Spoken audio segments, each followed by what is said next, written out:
دا ژوند صرف یو پیر تېروم بیا خو زه نه راځم د مرګ نه بعد زه خو دې دنیا له صرف یو پیر راغلی یم بس بیا خو زه نه راځم زه خو چې د دنیا لاړم قصه ختمه شوه نو چې یو پیر ژوند دی ولې ښایسته نه تېروم یو پیر ژوند دی ولې ترې مزې نه الم د شریعت په حدودو کې دننه بیا خو نه راځم زه دې دنیا ته نه دا ځواني بیا راځي نه دا طاقت بیا راځي او نه دا روغ صحت بیا راځي یو پیر ژوند دی ښایسته یې تېر کوي هسې په ځان باندې دنیا او آخرت مه ګډوډ کوئ دینداري کوئ ورسره د دنیا نه حلالې مزې اخلئ او د ښځو او د بچو دپاره دومره کوئ چې د هغوی ګزاره پرې روانوي خو د هغوی د لاسه خپل آخرت مه تباه کوه بعض یعنې یو خو هغه سړی دی چې خپل آخرت یې تباه کړو دی خو تباه شو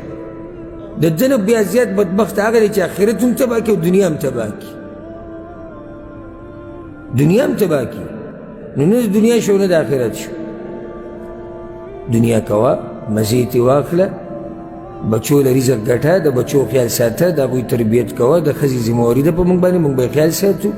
رزق به راوړو د الله په توفیق سره خو په حدودو کې دننه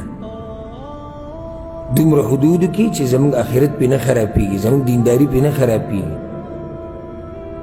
زه دې بعضو غریبانو ته وګورم که زما په والله زړه وسوځي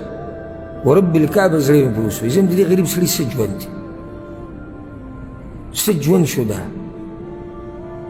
یعنې د الله نه لرې کېده او صرف هغه ټک خطا مونځ هغه مانځه کې چې هم ولاړي د کار سوچ مانځه کې هم دغه سوچ په هغه مانځه هم نه پوهېږي خو دومره لاښه سړی دی چې جومات ته راځي خو جومات ته هم صرف بدن راوړي سړی بیا هم بهر په مزدورو کې او په کارونو کې پروت نو موږ د مزدورو د کارونو نه او د بچو د ساتلو نه خلاف نه یو دا خو یو شرعي ذمهواري ده زموږ په غاړه باندې خو دومره چې خپل آخرت پرې خراب نه کړي او د دنیا مزې پرې مه خراب کوه